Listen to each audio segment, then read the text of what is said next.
Hidden among the ranches and rolling hills in the northern part of Denton County, Texas, the remains of more than 400 people lie in an overgrown cemetery. And even though it was abandoned and forgotten a long time ago, a few headstones can still be found. But most of the graves in this place never had a marker to begin with. That's because the people who were buried in them were considered to be property, not much different than a horse or a mule. This is where slaves were buried.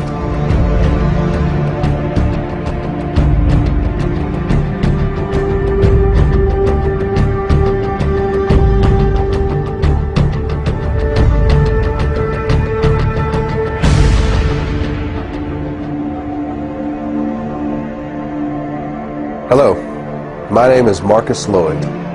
And I'm Michelle Renee. We thank you for joining us. If you are African American, you and I will always be connected to the people whose bodies lie in that cemetery. Our ancestors may have worked alongside of them in the same cotton fields. They could have been bought and sold at the same auction houses or had chains hammered around their necks by the same overseer. Some of them may have even been hunted down by the same slave catcher or whipped by the same master. For almost 250 years, our people were held in bondage. And today, this period of history has come to be known by an ancient Swahili word. It's called the Maafa. And it began when the first Africans were shackled to the bottom of a slave ship. But the irony is that it did not end when the slaves were freed. In fact, it hasn't ended yet. And as you're about to see, a hidden racial agenda is keeping the Maafa alive into the 21st century. What shall be done with the 4 million slaves if they are emancipated? This question has been answered and can be answered in many ways. Primarily, it is a question less for man than for God, less for human intellect than for the laws of nature to solve. Our answer is, do nothing with them. Mind your business and let them mind theirs. Your doing with them is the greatest misfortune. They have been undone by your doings, and all they now ask and really have need of at your hands is just to let them alone. Frederick Douglass, 1862. It is the stupidity of man to think that he can do evil, even some monstrous evil, and it won't have any backlash on himself. But of course, it seldom works that way, and the moment he figures that out, he starts looking for a way to avoid the repercussions of what he's done. This is what happened with slavery. In the early 1800s, as it began to look like the end of slavery might be on the horizon, white America started to be concerned that a day of reckoning was coming. The primary fear for the average person was of retribution and insurrection, and that was a reasonable fear. After all, it's illogical to think that you can do to a whole group of people what was done to African Americans and think that they will just take it lying down forever. And of course, there were things like the Nat Turner uprisings. But for the wealthy elite, their fears went beyond things like insurrection. They were worried about the financial impact. Remember, it was not just the cotton plantations that profited from slavery. Whether you're talking about the banks or the insurance companies, the railroads, even the newspapers, the fact is that almost every aspect of the American economy was at some level or another invested in the slave business. You also need to recognize that for the wealthy elitists who controlled this system, slaves were an asset as long as they were slaves. But at the moment they are set free, they become a liability. And what the elite knew was that the end of slavery would instantly release 4 million people into the economy who had been kept uneducated and effectively unemployable anywhere but the cotton field. And what they were concerned about was that this was going to bankrupt the American economy. Taxes were going to go through the roof to take care of these people. Crime was going to be rampant. The prisons were going to be flooded. There was going to be this population overrun, and in the North, the biggest fear was migration from the South of these black people. The other fear that these people had was intermarriage between blacks and whites would lead to a loss of racial purity. The question was, what were they going to do about it? And their initial thought was that they would just send all the slaves back to Africa. This plan was called colonization, and it had broad support among the wealthy elite. In fact, the American Colonization Society was even funded by the United States Congress. But in the end, colonization proved to be unworkable, and the idea was eventually scrapped. But about that same time, a new philosophy was emerging in the world. It was called eugenics, and for some, it seemed like the perfect solution to what had become known as the Negro dilemma.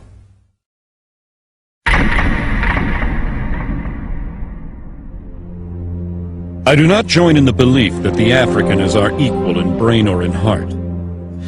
And I believe that if we can, in any fair way, possess ourselves of his services, we have an equal right to utilize them to our advantage.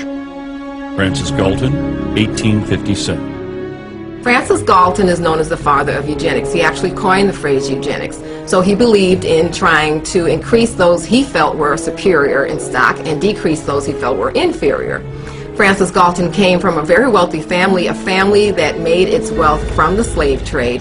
And what a lot of people don't know is that Francis Galton was a cousin to Charles Darwin. Francis Galton took Charles Darwin's philosophies and ideas and thoughts, and he actually put them into practice, and that's what we know today as eugenics. Eugenics and evolution are related in that they both see what they consider to be the highest form of primate, such as the gorilla, as almost indistinguishable from what they consider the lowest form of human, the African and the Aborigine. At some future period, not very distant as measured by centuries, the civilized races of man will almost certainly exterminate and replace the savage races throughout the world. The break between man and his nearest allies will then be wider, for it will intervene between man and a more civilized state, and some ape as low as a baboon, instead of as now between the Negro or Australian and the gorilla. Charles Darwin, 1890. Charles Darwin is very well known for writing The Origin of Species in the 1800s. This book gave rise to evolutionary theory. What people don't know is that there was actually a longer original title to this book, and that was On the Origin of Species by Means of Natural Selection, or the Preservation of Favored Races in the Struggle for Life. Now, copies and editions that they made afterwards eliminated that phrase about the favored races. Evidently, they understood then that it was politically incorrect. Some may defend Francis Galton because eventually that he rejected slavery, but they do point out that all of his wealth did derive from the slave trade, but also it needs to be known that he, as well as other eugenists, did not reject slavery until after it had ended, and they could not any longer exploit blacks legally. So at that point it would have been quite easy for he and his cohorts to reject slavery. I think this is a point that we all have to really realize, that the eugenics movement was not invented by the everyday average white American, but by a select group of wealthy white elitists that had often used this ideology to pit all of white America against black America. And so we see that indeed that truly is the case even to this day. Average Negroes possess too little intellect, self-reliance, and self-control to make it possible for them to sustain the burden of any respectable form of civilization without a large measure of external guidance and support. Francis Galton, 1873. Eugenicists believed that Africans were inferior not just mentally but physically, and that left to themselves, left alone, they would not make it. The problem is, it didn't work. With that failure, the eugenicists moved on to what is known as positive eugenics. In positive eugenics, the eugenicists wanted the white population to reproduce, to have so many children that it overwhelmed the black population. But that didn't work either. Next, they moved on to what they called negative eugenics. They knew that they could not round up all the blacks in the nation and execute them, so they decided to create an environment where they would convince the blacks to severely limit the number of children they were going to have, and thereby commit race suicide.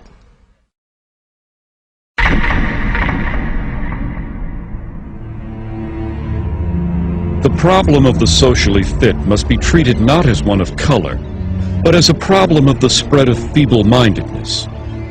Dr. Charles Davenport, 1913, director of the Eugenics Record Office, Cold Spring Harbor, New York, and co-founder of the American Eugenics Society.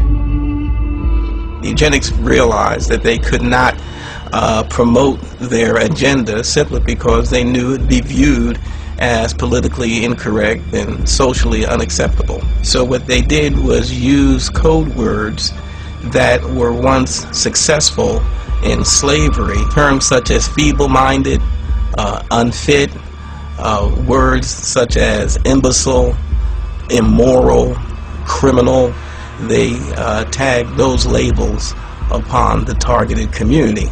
These words were less inflammatory, so it let society more or less not be totally alarmed of the original intent, but deep down inside, I believe everyone truly knew what segment of society and what people they were actually talking about. Even a cursory glance at the charts, photographs, and diagrams used to popularize eugenic ideals reveals that the unfit were swarthy, black, and ugly by Anglo-Saxon standards, with flattened noses, wiry hair, and prognathous profiles. Harriet Washington, author, Medical Apartheid. In the early 20th century, the white elitists who made up the eugenics movement were no longer just philosophers and academics. Now they were industrialists and billionaires who had come to embrace a worldview that was essentially identical to the eugenics movement. The same individuals and corporations who had once made millions on the backs of slaves were now willing to spend millions to get rid of them. But that didn't mean that these guys were interested in being public crusaders for the eugenics movement.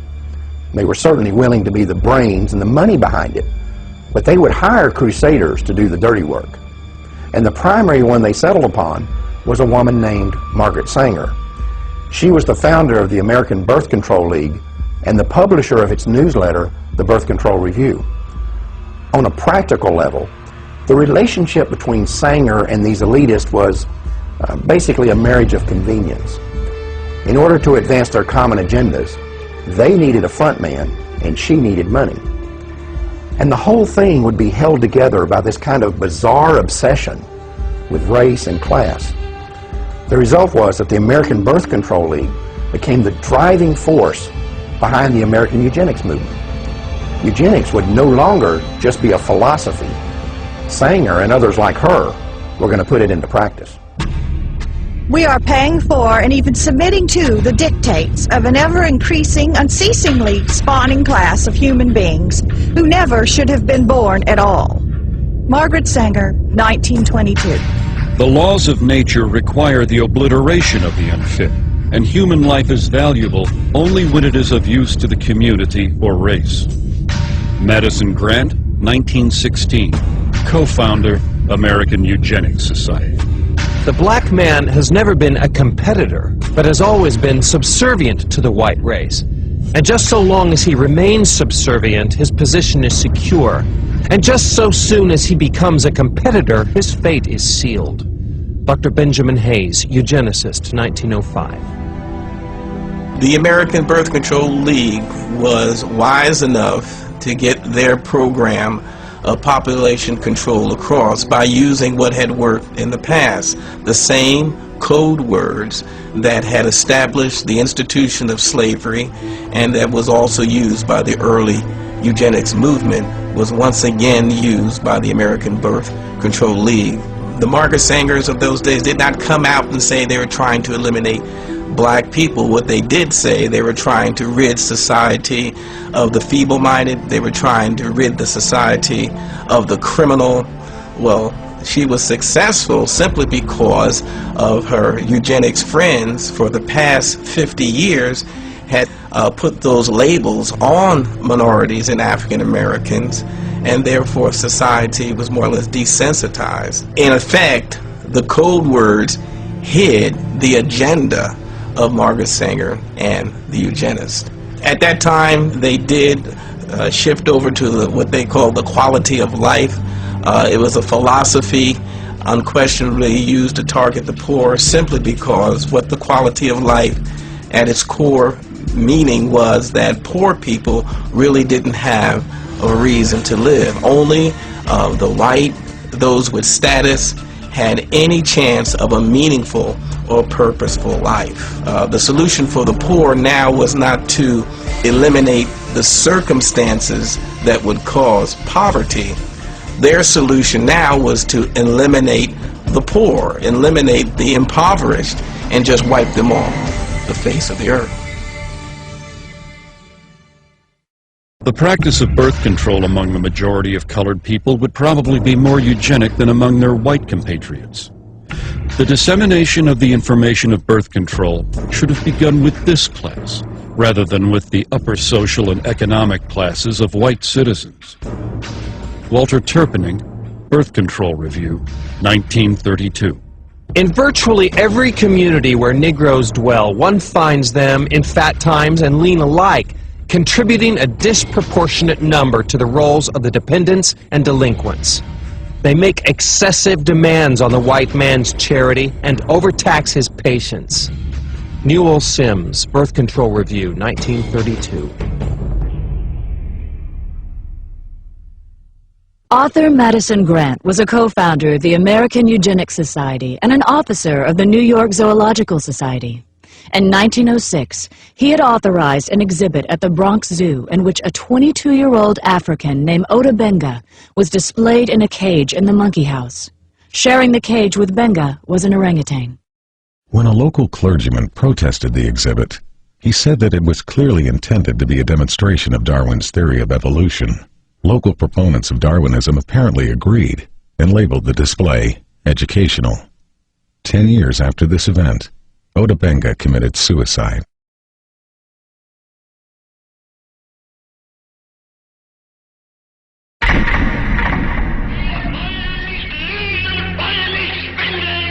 During Hitler's regime, the Germans were supplied with elaborate charts and complicated theses supposedly proving the superiority of the German people. It is interesting to note that at the bottom of these charts were the colored people of the world, most conspicuously, the black people. Floyd McKissick, National Director, Congress of Racial Equality, 1967.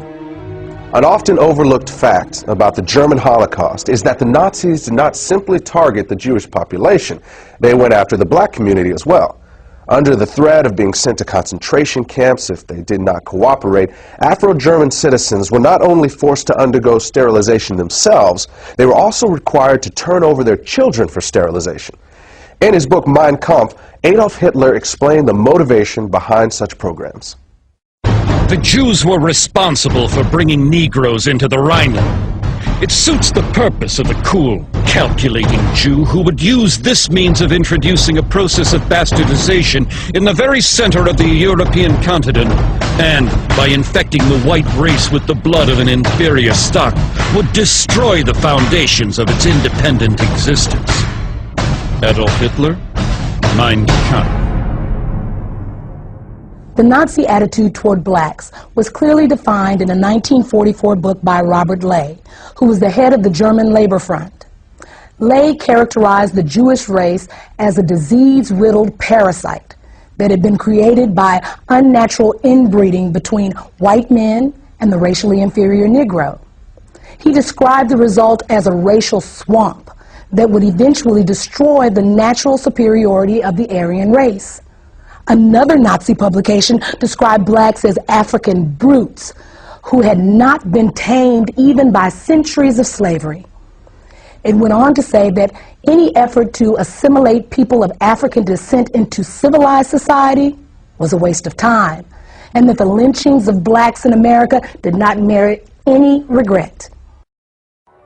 Since World War II, it has been well documented that Adolf Hitler was profoundly influenced by the American eugenics movement, and that many of his government's racial policies were actually developed from the writings of American eugenicists, like Madison Grant and Harry Laughlin. In fact, Hitler referred to Grant's book, The Passing of the Great Race, as his Bible. Meanwhile, American eugenicists were routinely praising Hitler and holding up the Nazi eugenics program as a model for the United States to copy. The leader of the German nation, Adolf Hitler, has been able to construct a comprehensive racial policy of population development and improvement. The difference between the Jew and the Aryan is as unsurmountable as that between black and white. Germany has set a pattern which other nations must follow. Dr. Clarence Gordon Campbell, 1935, President, Eugenics Research Association, New York. Among those American eugenicists who most strongly supported the Nazis was a member of the American Eugenics Society, a director of the American Birth Control League, and a writer for the Birth Control Review. His name was Lothrop Stoddard. As an avowed racist, Stoddard was the author of a book called The Rising Tide of Color Against White World Supremacy, which was widely promoted by the Ku Klux Klan. In another book, The Dragon and the Cross, Stoddard was identified as the exalted Cyclops of the Massachusetts chapter of the Klan. Non-white races must be excluded from America. The red and black races, if left to themselves, revert to a savage or semi-savage state in a short time. Lothrop Stoddard, Director, American Birth Control League. On the 19th of December, 1939, during a 4-month stay in Germany, Stoddard was given a personal meeting with both Adolf Hitler and the man who would eventually be in charge of the Nazi Holocaust, SS leader Heinrich Himmler. Later, when a course on race was introduced at Halle University in Germany, its instructor stated that it would be modeled on the philosophies of American eugenicists, including Lothrop Stoddard. Eventually, Stoddard's racial views would even be featured in Nazi school textbooks. The white race divides into 3 main subspecies: the Nordics, the Alpines, and the Mediterraneans. All 3 are good stocks, ranking in genetic worth well above the various colored races. Lothrop Stoddard, Director, American Birth Control League. To eliminate blacks from Germany, one of the people Hitler called on was a eugenicist who had once written that blacks are an inferior race of savages who should only be allowed to survive as long as they are of use to the Aryan race. His name was Eugen Fischer, and about 20 years earlier, he had been one of the leaders of a system of concentration camps in southwestern Africa, where blacks were rounded up to be executed, experimented on, or held as free labor. Under Hitler, Fischer would serve on committees that planned the sterilization of all blacks in countries that came under German control. He would also be one of the first Nazi scientists to become publicly affiliated with the Carnegie-funded eugenics laboratory in Cold Spring Harbor, New York. Eventually, Fischer would also be put in charge of the Kaiser Wilhelm Institute, which was funded by the Rockefeller Foundation. It was here that many of the Nazi programs for creating racial purity were developed. In 1927, Margaret Sanger organized the World Population Conference in Geneva, Switzerland, and gave it front-page coverage in her Birth Control Review. The events program shows that several of its attendees were colleagues of Sanger's from the American eugenics movement. It also documents that among those who were given a leadership role in the conference was Eugen Fischer, the man who would eventually lead the Nazi effort to eradicate blacks from Europe. Another American eugenicist with Nazi connections was Harry Laughlin.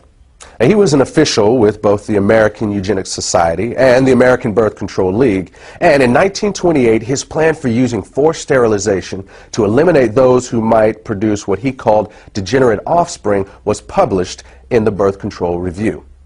In 1936, Laughlin led an effort to distribute the English language version of a Nazi eugenics film to audiences in the northeastern part of the United States. He had acquired the rights to the film from the Race Policy Office of the Nazi Party and, with the help of 2 other American eugenics organizations, had mailed literature to biology teachers at 3,000 U.S. high schools, urging them to show it in their classrooms. Later that year, Laughlin was praised in a Nazi newspaper and awarded an honorary degree from the University of Heidelberg for his contributions to the Nazi eugenics effort. In the 1930s, a German psychiatrist named Ernst Rudin was named president of the International Federation of Eugenics in Cold Spring Harbor, New York, which was funded by the Carnegie Corporation. And in 1933, his call for racial purity was published in the Birth Control Review. Later, Ruden would be chosen by Hitler to write Germany's eugenics laws, and at one point, he personally helped the Gestapo round up and sterilize several hundred blacks, who they referred to as Rhineland bastards. After the war, Ruden would be identified as one of the architects of the barbaric medical experiments that the Nazis carried out in their concentration camps. It may be possible that Hitler actually got the idea for concentration camps while studying the American eugenics movement. In 1919, the state of Indiana had allocated $300,000 to create a work colony in the city of Butlerville, where those who were labeled feeble-minded would be incarcerated. Then in 1932, Margaret Sanger called for the United States government to set aside farms and open spaces where certain groups of people would be segregated from the rest of society. She proposed that, among others, the illiterate, the unemployed, and the poor should be forcibly kept in these areas until they developed what she called better moral conduct. It was later discovered that under the Indiana program, the state was allowed to label someone feeble-minded if they were poor or did not do well in school, or if the state considered them to be shiftless or have insufficient moral judgment. But it's important to understand that this Indiana campaign was not unlike those in other states. For example, a eugenics project conducted in Massachusetts during the late 1920s proposed sterilization for young girls who were diagnosed as defective, which could include being unwed and pregnant, financially poor, or if the state labeled them socially undesirable. In addition, boys as young as 14 could be castrated for showing signs of kleptomania or for exhibiting what was described as solitary behavior.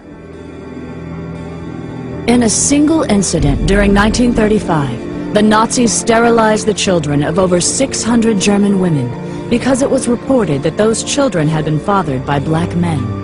When news of this reached the United States, a member of the American Eugenics Society named Walter Ashby Plecker wrote a letter to the German Bureau of Human Betterment and Eugenics, praising them for the action and expressing his hope that not one child had been missed. 10 years earlier, Plecker had written that the black population was the greatest problem and most destructive force which confronts the white race and American civilization.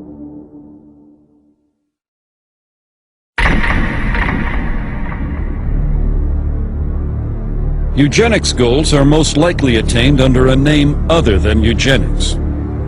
Frederick Osborne, President and founding member of the American Eugenics Society. By the late 1930s and early 1940s, revelations about Nazi and fascist atrocities in Europe were causing the public to become increasingly uncomfortable with terms like eugenics and population control. This alarmed the leaders of the American Birth Control League, who were aware that this shifting attitude could impact both their ability to implement their racial agenda and their ability to raise funds. They were also aware that the connections between the American Birth Control League and the Nazis were starting to become known. Marketing research had shown them that in this environment, they needed to move away from words like control in favor of less threatening words like planning. So in 1942, they changed the name of the organization. From then on, the American Birth Control League would officially be known as Planned Parenthood. The important thing to understand here is that this name change did not change the organization's agenda. The same people were still in control, they were still obsessed with race, and they were still dedicated to eugenics. Today, defenders of Margaret Sanger will often try to hide her racism by claiming that she was not really a eugenicist and that Planned Parenthood was never part of the eugenics movement. But the truth is that as late as 1956, the American Eugenics Society listed Sanger as a member of the organization. In addition, many of Sanger's colleagues and the people whose writings she published, as well as many of Planned Parenthood's officers, were also known to be members. In fact, the ties between Sanger and the eugenics movement were so well established that in the 1920s, Sanger pursued a plan to merge the American Birth Control League, or Planned Parenthood as it was later called, with the American Eugenics Society. However, despite Sanger's efforts, the merger plan died after being rejected by the leadership of the American Eugenics Society. As an alternative, Sanger then proposed that the two organizations at least combine their publications into one magazine. But again, that idea was also rejected by the American Eugenics Society. Eugenic and civilization value of birth control is becoming apparent to the enlightened and the intelligent. The campaign for birth control is not merely of eugenic value, but is practically identical in ideal with the final aim of eugenics. Margaret Sanger, 1921. In her autobiography, Margaret Sanger wrote about a speech she gave in 1926 at a Ku Klux Klan rally in Silver Lake, New Jersey. The Planned Parenthood founder bragged about the fact that afterward, she was invited by 12 other Klan chapters to speak at their events. At about the same time the American Birth Control League was changing its name to Planned Parenthood, a lot of books and reports began coming out that attempted to put a happy face on eugenics, and many of them were written by people that were associated with Planned Parenthood. The strategy here was obvious. Since the Nazis had turned eugenics into a four-letter word, the American eugenics movement decided it was time to lay low. So most of their writings during this time period downplayed the role of eugenics and couched their agenda in terms of helping the African American. Perhaps the best example of this is a 1,500-page book by eugenicist Gunnar Myrdal called An American Dilemma, The Negro Problem in Modern Democracy. Interestingly, this book was not the result of some mom-and-pop operation. Myrdal had 75 assistants working on this project whose salaries were being paid for by the Carnegie Corporation, and Carnegie had been a major player in the eugenics movement for many years. Gunnar Myrdal and his wife Alva were both involved in eugenics. They were funded by both the Rockefeller Foundation and the Carnegie Corporation. They were also closely linked to a Swedish eugenics program which forcibly sterilized 66,000 people. When you read Chapter 7 of this book, it becomes undeniable that this is a blueprint for the modern eugenics movement that we still see in the United States today. The bottom line is that Gunnar Myrdal believed that not only could blacks not help themselves, he felt that nobody could help them, and the only solution in his eyes was to get rid of them. Commonly, it is considered a great misfortune for America that Negro slaves were ever imported. The presence of Negroes in America today is usually considered a plight of the nation. Chapter 7, page 167. All white Americans agree that if the Negro is to be eliminated, he must be eliminated slowly, so as not to hurt any living individual Negroes. Chapter 7, page 168. The only way possible of decreasing Negro population is by means of controlling fertility. Chapter 7, page 170. Birth control facilities could be extended relatively more to Negroes than to whites, since Negroes are more concentrated in the lower income and education classes. Chapter 7, page 176. One thing I find very revealing about Chapter 7 is the first paragraph. Myrdal uses U.S. Census Bureau figures to show that between 1790 and 1940, the black population in the United States increased 17 times. At the same time, those Census Bureau figures show that the white population increased 37 times.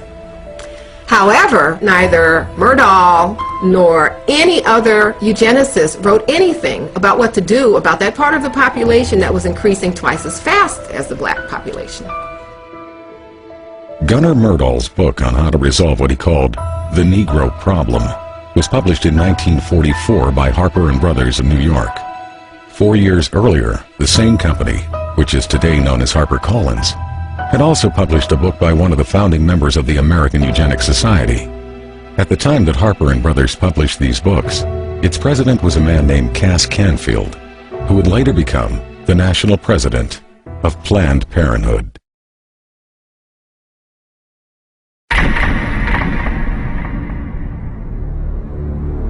We hope that the restraint of population growth can come about through voluntary means. But if it does not, involuntary methods will be used. Dr. Donald Minkler, 1972. Donald Minkler was the president of the American Association of Planned Parenthood Physicians and a member of the board of directors of Planned Parenthood Federation of America. Like many of those in the eugenics movement, he understood that their plans would not always be voluntarily adopted, and that the use of governmental coercion or even force might one day be necessary. The idea of forced eugenics was not something that suddenly developed in the 1970s. In a 1929 speech, American eugenicist Samuel Holmes had proposed that mandatory birth control should be used as a tool to eliminate what he called the menace to the white race that had been created by increases in black population.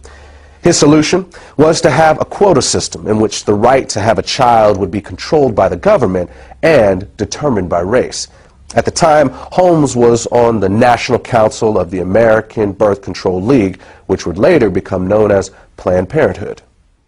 Then, in 1936, eugenicist Julian Huxley proposed that the genetically inferior classes could be made to have fewer children if they were denied easy access to welfare. Another part of this proposal was that medical care to these same people should be restricted in order to reduce the survival rates of the children they did have. He also called for the forced sterilization of anyone who was unemployed beyond a certain length of time. Huxley was later honored by Planned Parenthood and was a featured speaker at one of their annual conventions. The reality is that the views of people like Samuel Holmes and Julian Huxley were never uncommon within the American eugenics community. In 1969, a professor at the University of California, Dr. Garrett Hardin, called it insanity to rely on voluntarism to control population. Hardin was a member of the American Eugenics Society and an outspoken advocate of government-enforced birth control, saying that citizens should be willing to give up their right to breed for the betterment of society. In 1980, he was given Planned Parenthood's highest national award. He and his wife would later kill themselves in a joint suicide pact. There were, of course, some within the eugenics movement who were uncomfortable with the idea of using force, and they would often express their reservations about it in public. But when pressed, virtually none of them would rule it out, including Planned Parenthood founder Margaret Sanger. I consider that the world and almost our civilization for the next 25 years is going to depend upon a simple, cheap, safe contraceptive to be used in poverty-stricken slums, jungles, and among the most ignorant people. Even this will not be sufficient, because I believe that now, immediately, there should be national sterilization for certain dysgenic types of our population who are being encouraged to breed and would die out were the government not feeding them. Margaret Sanger, 1950. This was written by Sanger in a personal letter to Catherine Dexter McCormick. McCormick was an heir to the international harvester fortune and would later use part of her immense wealth to fund the development of the birth control pill. In 1966, an example of the coercive power of state eugenics laws was seen in Maryland when 3 young mothers applied for welfare benefits. All 3 were arrested for child neglect, even though the authorities never claimed to have any evidence of abuse or neglect. Instead, the women were held under a state law which stated that simply being unmarried and pregnant was child neglect. The judge in this case warned the women that if they ever became pregnant again, the state would take custody of all their children. Officials in Prince George's County, where the arrest took place, stated that welfare recipients could avoid being prosecuted under this law by submitting to state-sponsored birth control education.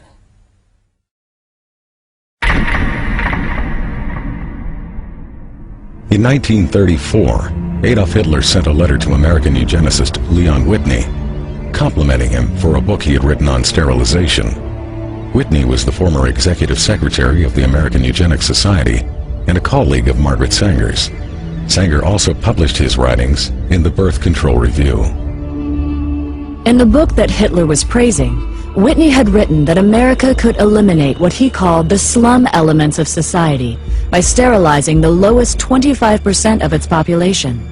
He claimed this was necessary because such people are too stupid to understand or practice even simple methods of contraception. Besides, he said, the country would hardly miss them. One of the people he was talking about was named Elaine Riddick. At the age of 13, I became pregnant. I was raped by a guy that lived across the street from me.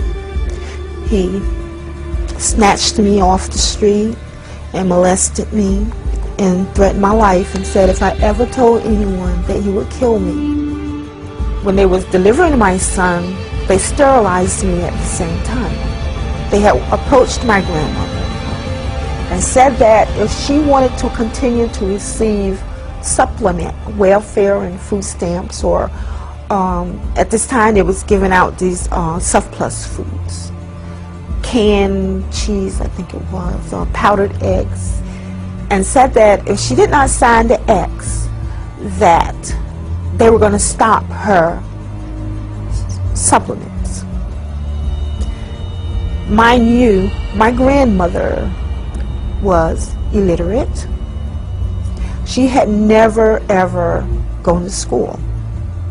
She didn't understand what it was. So she signed the acts and they did this to me. I did not find out that they had sterilized me until I was 19 years old. I asked the state of North Carolina why they did this to me, and they said that because I was feeble-minded, that I would not be able to take care of myself, I would not be able to tie my shoes, that I was just incompetent. The state of North Carolina also said that I had never performed, at the age of 13, I had never performed a day's work in my life. They couldn't get me to do anything. But at the age of 13, I mean, should I not have been in school? They were saying that feeble-mindedness is hereditary. So they sterilized me so I would not produce my kind. Mind you, I am not illiterate, nor am I feeble-minded. I never went into high school, but yet I still acquired a college degree.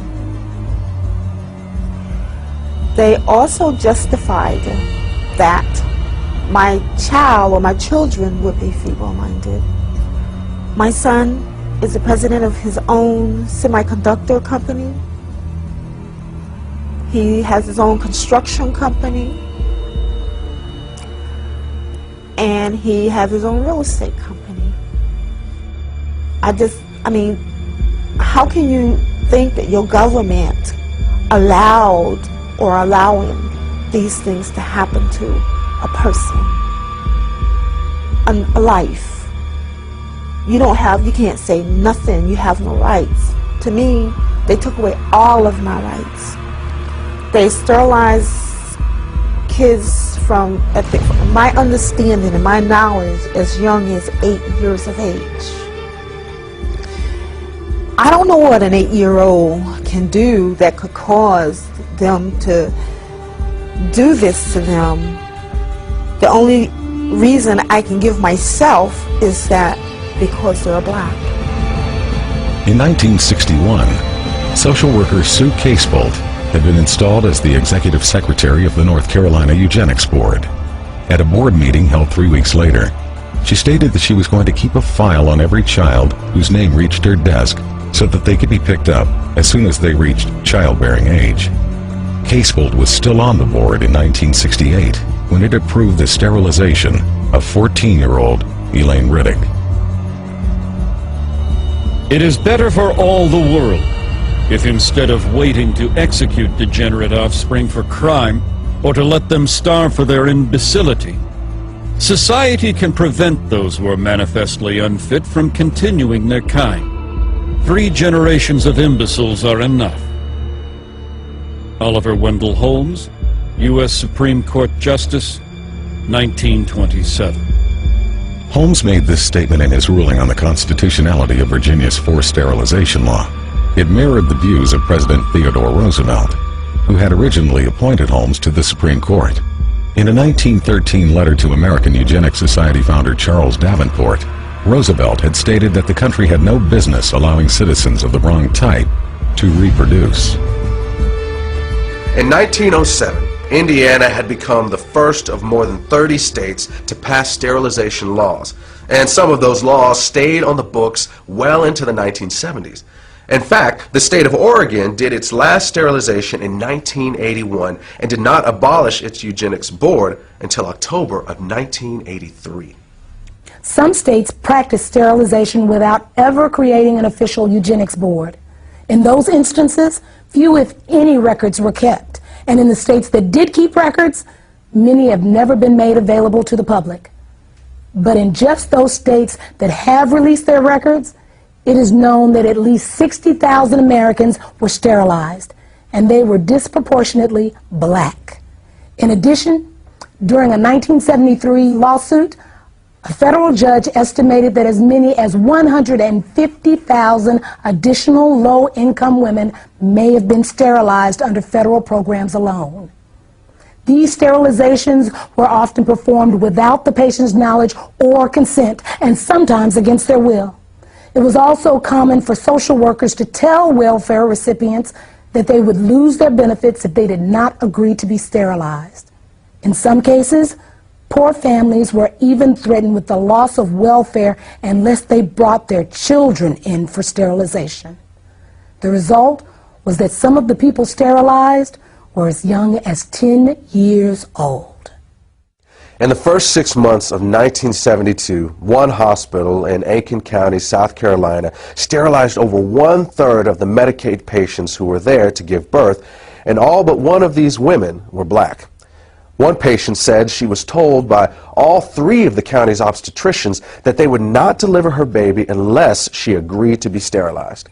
Her claim was later confirmed by each of the doctors. Another patient said she was told by one of these same physicians that he was tired of having to help support the babies of welfare recipients and that she could either agree to be sterilized or find another doctor. The law of nature says that only the fit shall survive. When a nation disregards this law by protecting the unfit and encouraging their multiplication, this nation invites inevitable destruction. As far as New Jersey is concerned, sterilization is an economic necessity. And as far as the United States is concerned, sterilization is a matter of national preservation. Fred Shepard, Assemblyman. Fred Shepard was a member of the New Jersey State Legislature. He made this statement upon his introduction of a sterilization bill in March of 1942. In some parts of the country, Planned Parenthood was closely associated with these state eugenics boards and was often a referral agency for them. But the system did not always run smoothly. In 1969, when the number of sterilizations approved by the Iowa State Eugenics Board began to drop, the board was attacked in the press by the executive director of Planned Parenthood, Robert Weber. He said that he was alarmed by the decline in numbers and that the Eugenics Board should expand its approval criteria. Board Chairman Dr. S.M. Corson responded that the board's guidelines were already fairly broad. He pointed out that approvals were routinely given for young girls for no reason other than the board's speculation that they might likely one day engage in immoral behavior without the capacity for being wives and mothers. At that point, Weber publicly scolded the board and told them that they should either increase the number of sterilizations or quit. From its beginning, Planned Parenthood always had powerful ties to the American eugenics community. In fact, in many places they were often one and the same. For example, when the first birth control clinic was opened in Arkansas, it was operated by the Arkansas Eugenics Association and overseen by a woman named Hilda Cornish. Later, the Arkansas Eugenics Association would become the Arkansas State Affiliate, of Planned Parenthood, and Cornish would be named its executive director. During the 4 months that American Birth Control League director Lothrop Stoddard was in Nazi Germany, he not only met with Hitler and SS chief Heinrich Himmler, he also attended one of the Nazi eugenics courts. The first case I saw looked like an excellent candidate for sterilization. A man in his mid-30s. He was rather ape-like in appearance. Receding forehead, flat nose with flaring nostrils, thick lips, and heavy prognathous jaw. Not vicious looking, but gross and rather dull. Lothrop Stoddard, Director, American Birth Control League, later known as Planned Parenthood. Given the admiration that Adolf Hitler expressed for the American eugenics movement, it is not unlikely that he modeled the eugenics courts in Nazi Germany after the state eugenics boards in the U.S. In both countries, feeble-mindedness was routinely used as a catch-all justification for sterilization, and the diagnosis of feeble-mindedness was almost always left up to the judgment of the person advocating the sterilization.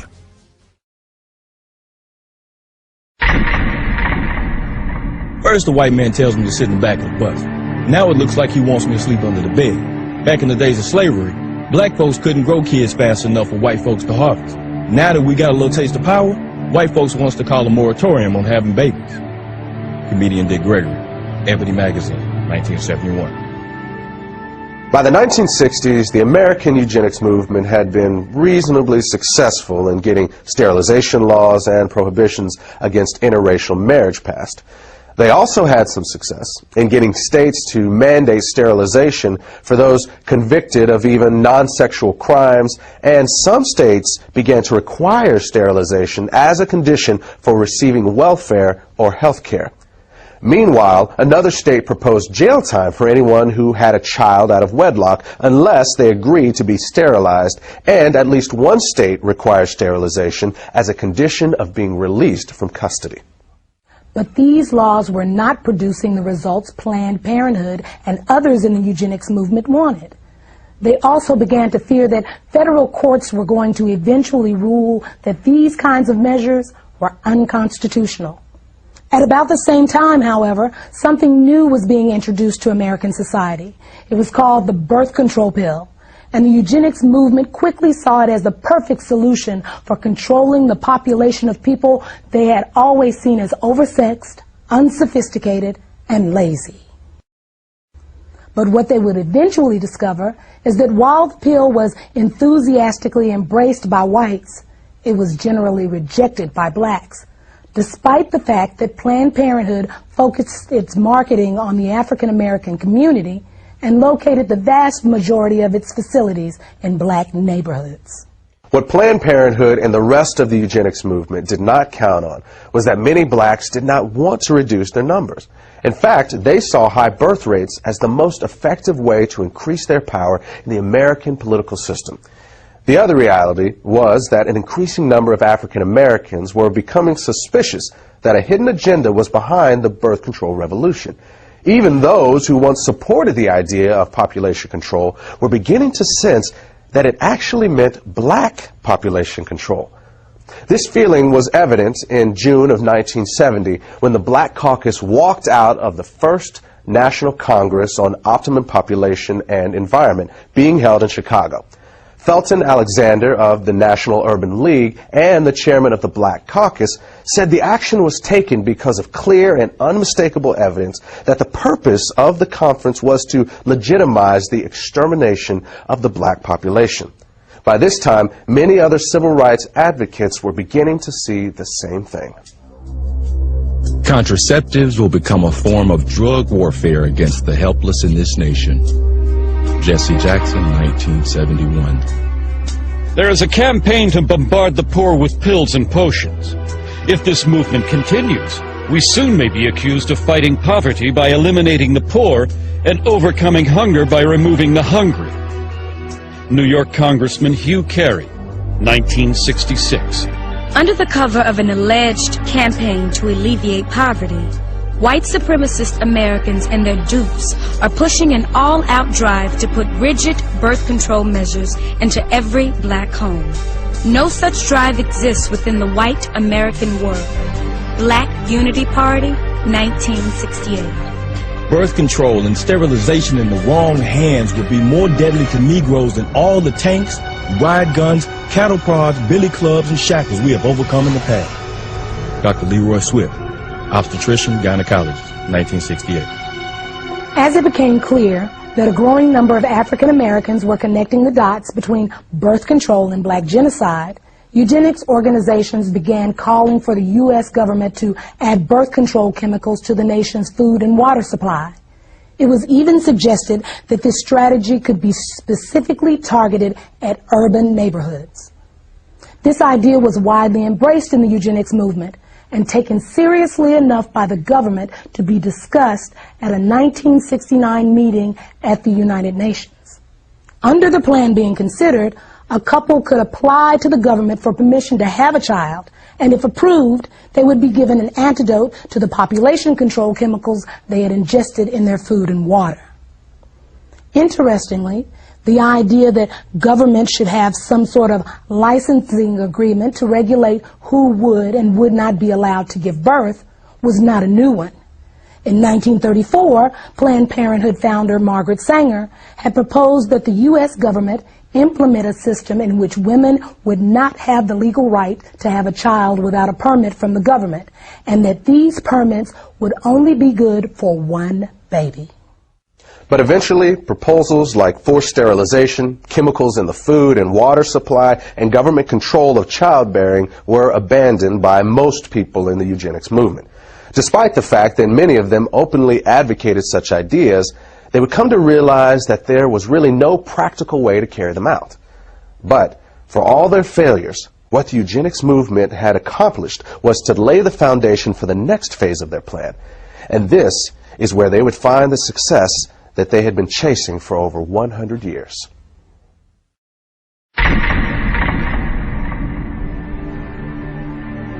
What would you say is now the #1 cause of death in the African American community? Heart disease. Oh, HIV/AIDS. Diabetes, cancer, AIDS. I'll say heart disease. AIDS. From what I heard, it's probably AIDS, you know. Probably heart disease. I think heart disease. HIV.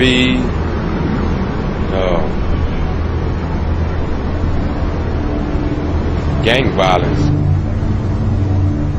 What if I told you the real answer was abortion?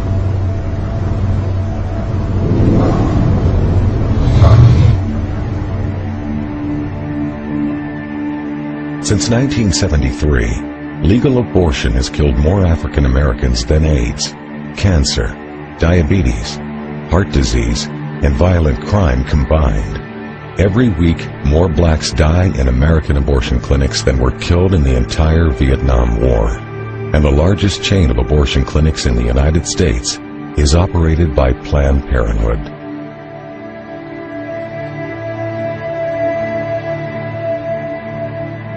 We have now reached a point in this country that African American women, though they make up 12% of the population, they account for 37% of the abortions. An African American baby is almost 5 times more likely to be aborted than a white child. The abortion industry at this point kills as many African American people every 4 days as the Klan killed in 150 years. And you can truly say the most dangerous place for an African American to be is in the womb of their African American mother. All across America, you can stand outside of the abortion clinics and see a steady stream of black women coming in and out.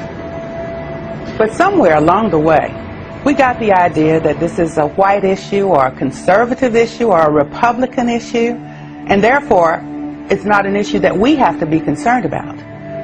This same attitude has allowed Planned Parenthood and other members of the abortion industry to carry out this genocide right under our very noses. Right now, in America, about half of our babies are being killed in the womb. And in certain parts of America, more of our babies are being aborted than are being born. When 17,000 aborted babies were found in a dumpster outside of a pathology laboratory in Los Angeles, California, some 12 to 15,000 were observed to be black.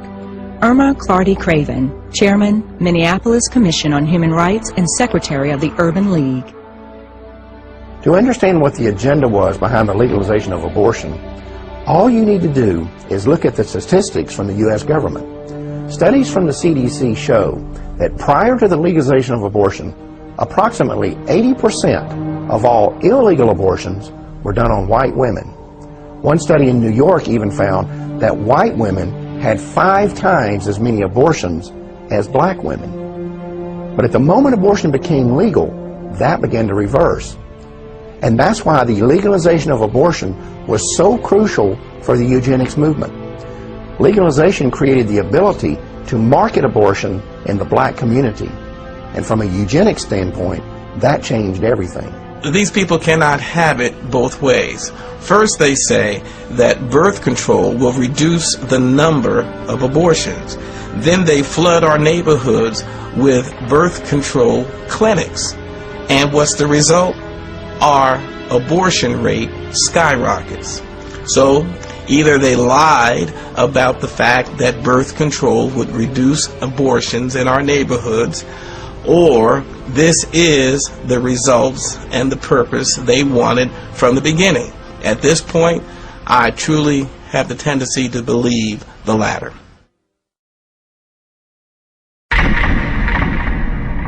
It is interesting how everyone assumes that the pro-life movement in America began in 1973 with Roe versus Wade.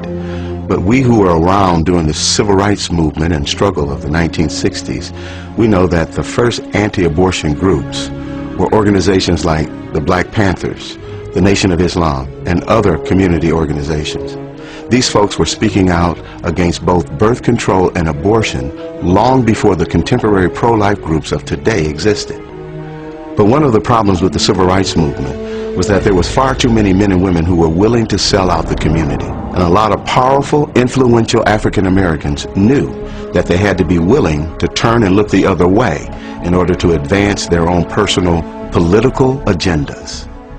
In 1972, those members of the Congressional Black Caucus, such as Charles Diggs, did not trust the abortion industry or those who were espousing population control or family health, and they were suspicious of them. But when the money began to flow, just as it was with Jesse Jackson, when he found out that indeed he could get funding and monies to run for presidents from these people, he flip-flopped in his position.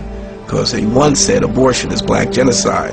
What happens to a mind of a person in the moral fabric of a nation that can abort a baby without a pang of conscience? Where will we be 20 years from today? But when Reverend Jesse Jackson realized he needed money to run for president, all of a sudden the most important civil rights issue is a woman's right to choose. In 1975, Jesse Jackson called for the ban of abortion through a constitutional amendment. And in an interview in Jet magazine, he referred to abortion as genocide. But Jesse Jackson, on the other hand, wanted to become president. And the Democratic Party at that time had sold out completely to Planned Parenthood and the eugenics crowd. And Jesse Jackson went along to get along. And don't ever think that he's the only one. The unfortunate thing we face, whether we're talking about individuals or organization, there's never been a shortage of black leaders who are willing to sell us down the river if it's enough money and political power in it for them. I've been grappling with the fact that the NAACP is in bed with the very organization that has brought black genocide to our community.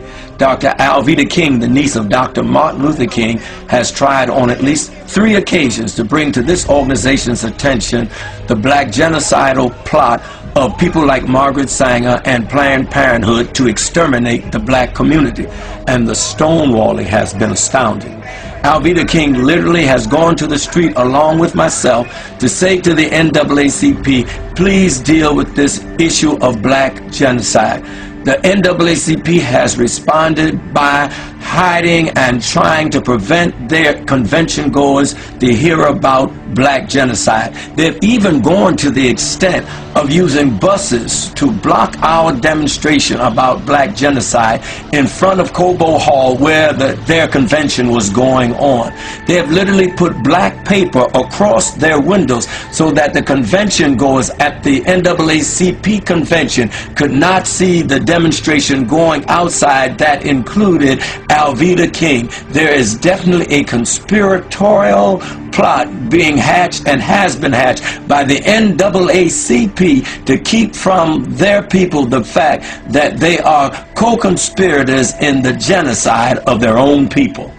When you look at the number of African Americans who portrayed us over the years, it's not always clear whether they are uninformed or just out-and-out traitors.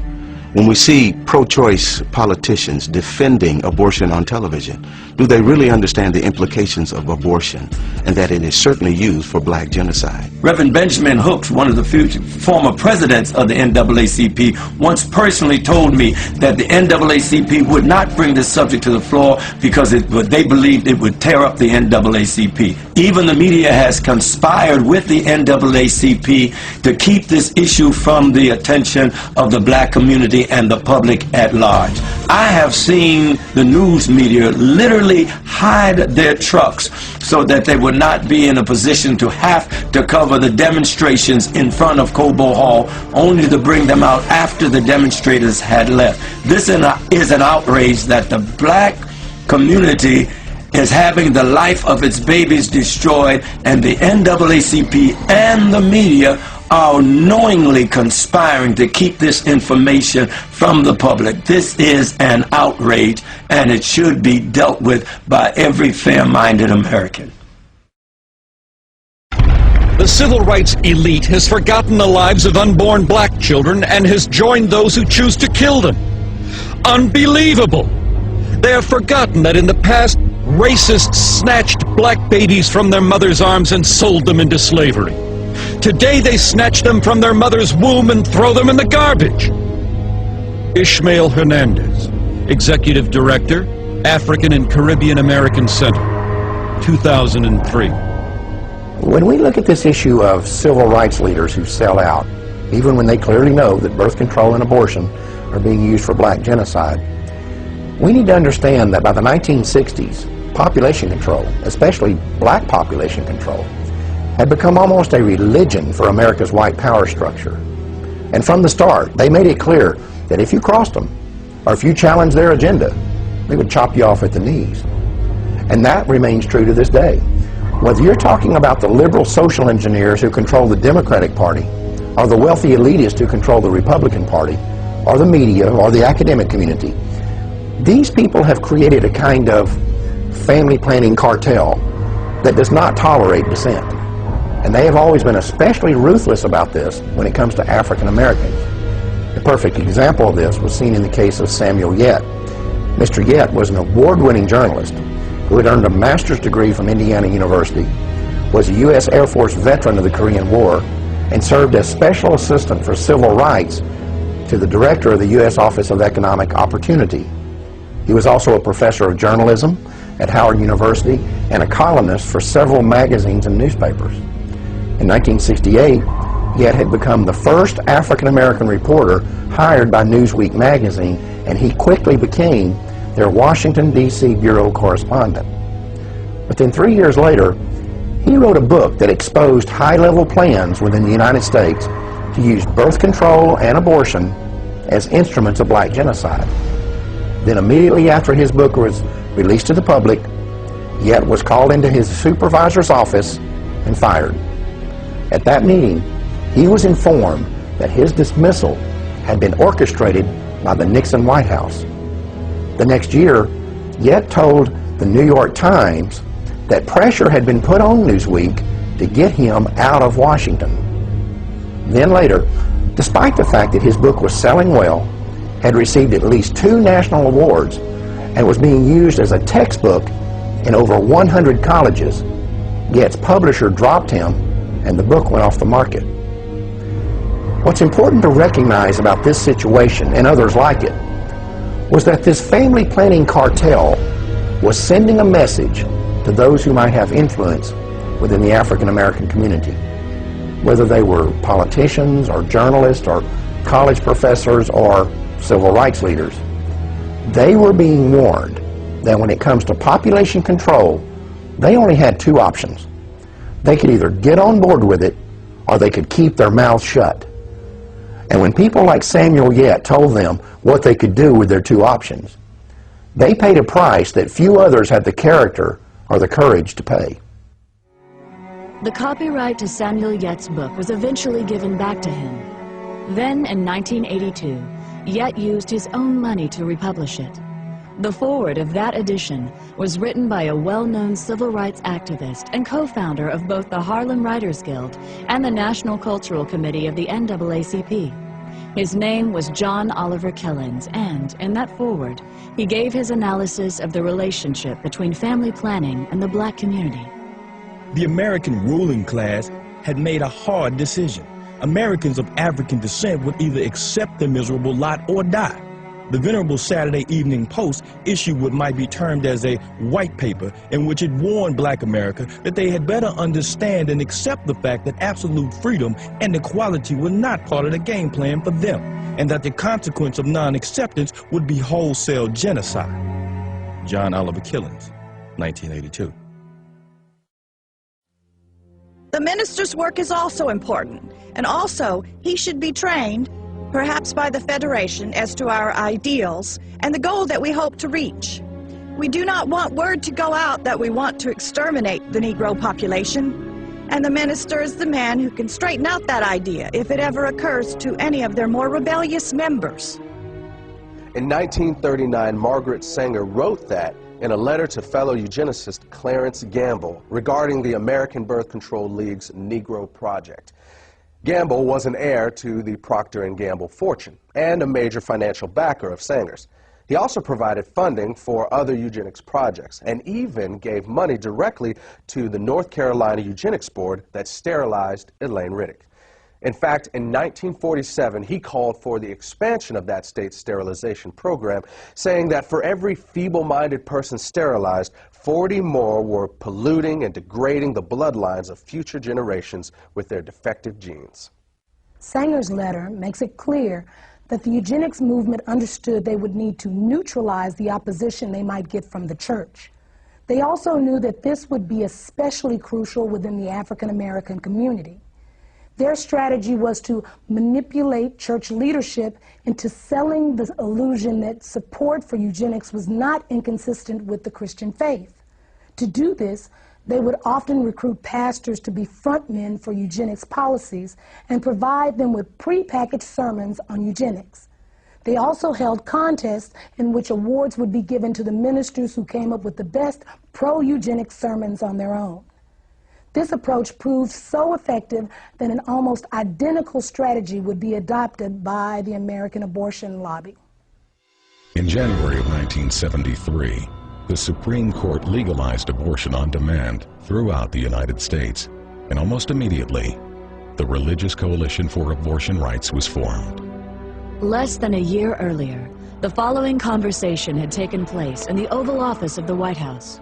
It began on the 30th of March, 1972, and continued 4 days later on the 3rd of April. This is an actual recording of that conversation. The speakers are the President of the United States, Republican Richard Nixon, and members of his senior staff. A majority of people in Colorado voted for abortion. I think a majority of people in Michigan voted for abortion. I think in both cases, well, certainly in Michigan, they will vote for it because they think that what's going to be aborted generally are the little black substitutes. As I told you, we talked about it earlier, that a hell of a lot of people want to control the Negro bastard. Yeah. Isn't that really true? So we know what we're talking about, population control. Sure. We're talking really, and what John Rockefeller really realizes, the people in what we call our class control their populations. Sometimes they'll have a family of 6 or 7 or 8 or 9. But it's exception. The people who don't control their families are people in the people that shouldn't have kids. Now that's Divine population. Black Protestants in the city of San Francisco has gone from 3,000 right after World War II to where they represent 30% of the population of San Francisco. That's it. The Religious Coalition for Abortion Rights was originally created with the financial backing of John Rockefeller, and its current president is an African American who was once appointed to the Washington, D.C. City Council by Richard Nixon. In the early 1990s, the organization changed its name and is today known as the Religious Coalition for Reproductive Choice.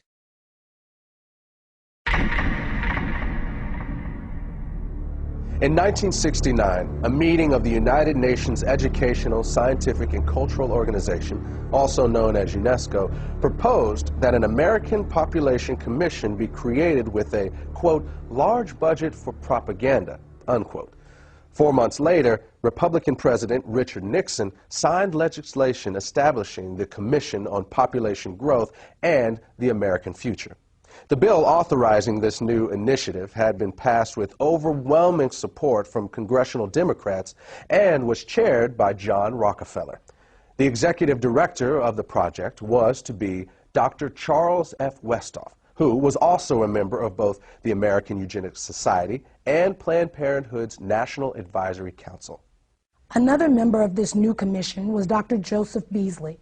In the 1960s, Beasley oversaw an aggressive eugenics program that concentrated on black neighborhoods in New Orleans with the stated intention of lowering welfare costs. This project would eventually be described by Planned Parenthood President Alan Guttmacher as the #1 success story in the history of American birth control movement. It also led to Beasley being elected chairman of the board of Planned Parenthood in 1970. Then in 1975, Beasley was sent to federal prison for conspiring to defraud the U.S. government of $778,000 that had been allocated for the project. In court, a local black civil rights activist named Sherman Copeland testified that he took payoffs from Beasley for helping him to convince residents of the targeted neighborhoods that birth control was not black genocide. In 1969, William H. Draper was appointed to represent the United States on the United Nations Population Commission. Draper had once proposed that government-sponsored population control efforts among the poor be accelerated in order to deal with racial unrest and to cure what he called the ghetto problem. Draper was on the governing body of Planned Parenthood and had personally raised more than $4 million for the organization. That same year, a New York Times article about Planned Parenthood said the organization's board of directors was dominated by people who were both white and wealthy. The article went on to quote one of those board members as saying, "What it all comes down to is that we want the poor to stop breeding while we retain our freedom to have large families. It's strictly a class point of view." There's ample evidence that government programs designed for poor black folks emphasize birth control and abortion availability, both measures obviously designed to limit black population. Comedian Dick Gregory, Ebony Magazine, 1971. It takes little imagination to see that the unborn black baby is the real object of many abortionists. Irma Clardy Craven, Chairman, Minneapolis Commission on Human Rights and Secretary of the Urban League. It was not until the mid-60s that blacks began to realize that what was called urban renewal was in fact what one black city planner labeled Negro removal. Roy Ennis, National Director of the Congress of Racial Equality, Ebony Magazine, 1974.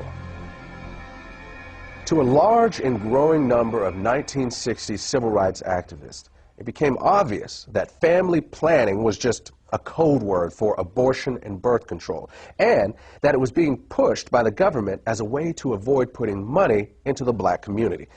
This conclusion was reinforced by statements like those of Democratic President Lyndon B. Johnson, who in June of 1965 stated that every $5 the government spent on population control was worth more than $100 invested in economic growth. Then, at the urging of Republican Congressman George Bush, Johnson became the first U.S. president to endorse federal funding for birth control.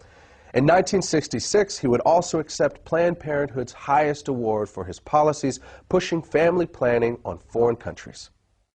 It was at about this same time that political leaders from both parties began to increase their demands that aid to the poor, whether abroad or within the United States, be tied to birth control.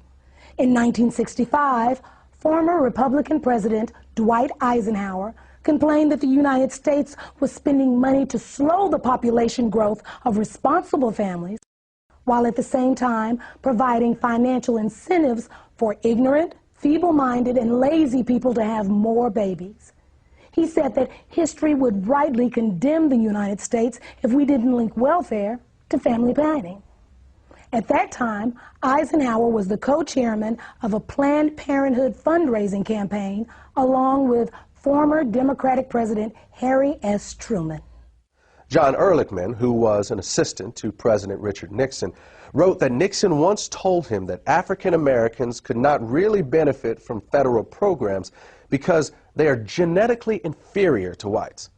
Later, Nixon would label birth control a national priority and sign legislation to make it available as a service of the U.S. government. Then, in March of 1972, the Commission on Population Growth and the American Future, which Nixon had created 3 years earlier with the help of congressional Democrats, began calling for the nationwide legalization of abortion. The concept that abortion and birth control could be used to save the government money was well established by this point in history. In 1969, Joseph Kershaw, who was a researcher with the U.S. government's Office of Economic Opportunity, stated that the agency had closely studied the poverty issue and found that the single most cost-effective way for the government to address it was through family planning. In other words, through abortion and birth control. And that sort of thinking is still very much alive today. On January 25th, 2009, the Speaker of the United States House of Representatives, Nancy Pelosi, said on an ABC News program that the government's economic stimulus package should include a large increase in spending for population control. She said that this could save the state and federal governments the cost of having to pay for the health care and education of poor children. Not surprisingly, Pelosi has a 100% approval rating from Planned Parenthood. At one time, it was common to hear politicians and elected officials openly talking about the need for population control in the black community, or saying things like $1 spent on family planning is worth $5 spent on economic development. But since we don't hear that sort of thing anymore, it would be easy to conclude that the government is not still involved in black genocide, but that's not the case. It's no longer necessary for the government to be directly involved in black genocide because that's what they hired Planned Parenthood for. I mean, it can't just be a coincidence that at the same time when government population control programs were backing away from specifically targeting black neighborhoods, at that same time, the state and federal funding for Planned Parenthood was being increased by leaps and bounds. To understand the magnitude of the dollars involved here, remember this. By 1970, Planned Parenthood was already the 19th largest health-related fundraising organization in the country. But by year 2000, it had moved into third place behind only the American Heart Association and the American Cancer Society. And a major factor in that phenomenal growth was government funding. Basically, what's happened over the last 40 years or so is that Planned Parenthood has taken billions in government money while locating the vast majority of its facilities in minority neighborhoods.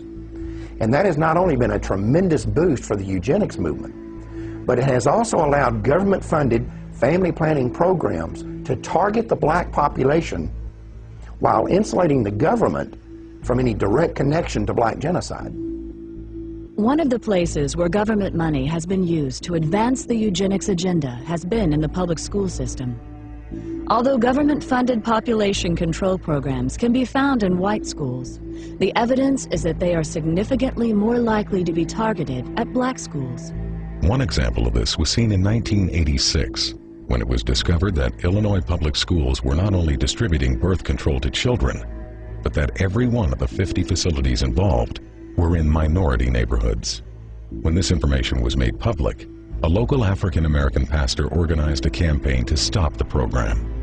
Reverend Hiram Crawford labeled the project genocide, saying that the obvious goal was to go after the Hispanic and black population. That same pattern was also found in Maryland in the 1990s. Even though the state's teen pregnancy rate was higher among white students than black students, when the contraceptive device Norplant was introduced, it was selectively marketed to children as young as 13 in predominantly black schools in Baltimore.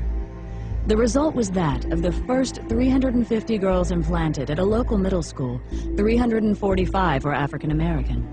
Then, when Norplant was approved for general distribution, of the first 100 schools selected, all 100 were in minority neighborhoods. The Norplant contraception device was developed by the Population Council in New York, which had been established in 1952 under the leadership of its president, John Rockefeller. Its next two presidents, Frederick Osborne and Frank Notestein, were both former members of the American Eugenics Society, and Notestein would later serve on the National Advisory Council of Planned Parenthood.